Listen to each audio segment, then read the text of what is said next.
IT ജീവനക്കാരിയെ ഹോസ്റ്റലിൽ കയറി പീഡിപ്പിച്ച വാർത്ത വന്നിരുന്നു. പിന്നീട് പ്രതിയെ പിടികൂടുകയൊക്കെ ചെയ്തു. ആ കേസിൽ നിന്ന് പ്രതിയുമായി തെളിവെടുപ്പ് നടത്താനിരിക്കുകയാണ് പോലീസ്. പ്രതി ഹോസ്റ്റലിലെത്തിയത് മോഷ്ടിക്കാനാണെന്നാണ് പോലീസിന്റെ പ്രാഥമിക നിഗമനം.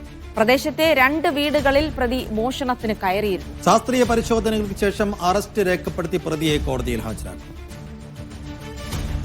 സനിസ ശോഭാചന്ദ്രൻ വിശദാംശങ്ങൾ നൽകും. സനിസ, ഈ പ്രതിയുമായിട്ടുള്ള തെളിവെടുപ്പ് ഇന്ന് നടക്കുകയാണ്. അപ്പോൾ പ്രതി മോഷണത്തിന് തന്നെയാണ് എത്തിയത് എന്ന് ഉറപ്പിക്കുന്നുണ്ടോ പോലീസ്? അതേ സേഫു ചിൽസി, കഴിഞ്ഞ വെള്ളിയാഴ്ചയായിരുന്നു തലസ്ഥാനത്തെ ഞെട്ടിച്ചുകൊണ്ട് ഹോസ്റ്റൽ മുറിയിൽ കയറി ഈ യുവതി IT ജീവനക്കാരിയായ യുവതിയെ ഈ പ്രതി പീഡിപ്പിക്കുന്നത്.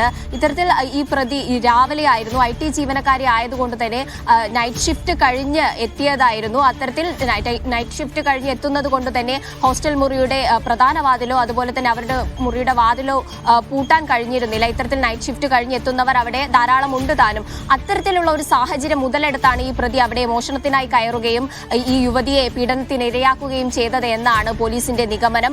ഇത്തരത്തിൽ ഈ പ്രതി രാവിലെ ആയതുകൊണ്ട് പുലർച്ചെയായിരുന്നു ഈ ഒരു സംഭവം നടന്നത്. അതുകൊണ്ട് തന്നെ ഈ സ്ത്രീക്ക് പ്രതിയെ തിരിച്ചറിയാനോ അല്ലെങ്കിൽ ഏതെങ്കിലും വിധത്തിലുള്ള അടയാളം കാണിക്കാനോ കഴിയാത്ത ഒരു അവസ്ഥയായിരുന്നു. അത്തരത്തിൽ വളരെ ദാരുണമായ ഒരു അവസ്ഥയാണ് ആ സ്ത്രീ നേരിട്ടത്.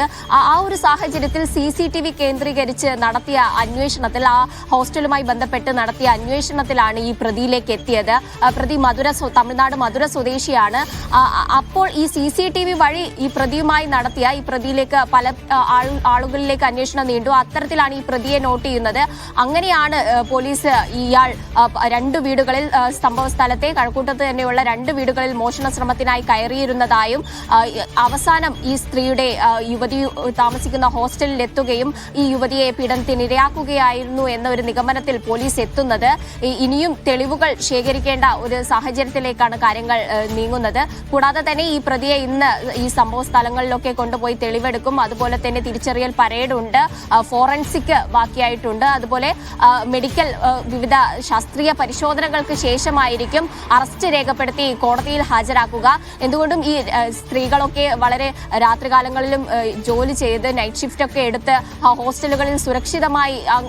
ഹോസ്റ്റലുകളെയാണ് സുരക്ഷിതമായി ജീവിക്കാനും താമസിക്കാനും ഒക്കെ ആശ്രയിക്കുന്നത്. അത്തരത്തിലുള്ള ഒരു ഹോസ്റ്റലിലാണ് കഴക്കൂട്ടത്ത് ഈ തിരുവനന്തപുരത്ത് തന്നെ ഒരു പ്രധാന കേന്ദ്രത്തിൽ ഇത്തരം ഒരു ആക്രമണം ഉണ്ടാകുന്നത്, ഒരു പീഡനം ഉണ്ടാകുന്നത് എന്നത് ഞെട്ടിക്കുന്നതാണ്. എന്തെങ്കിലും പോലീസ് വളരെ പെട്ടെന്ന് തന്നെ CCTVകൾ കേന്ദ്രീകരിച്ച് മാത്രമുള്ള അന്വേഷണത്തിൽ തന്നെ മധുരയിൽ നിന്ന് തമിഴ്നാട്ടിൽ പോയി പ്രതിയെ പിടിച്ചു കൊണ്ടുവന്നു എന്നത് തന്നെ വളരെ ഒരു പ്രതീക്ഷ നൽകുന്ന ഒരു കാര്യമാണ്. എങ്കിലും വളരെ ദാരുണമായ ഒരു സംഭവമാണ് തലസ്ഥാനത്ത് നടന്നത്. സേഫ് ജിൽസി.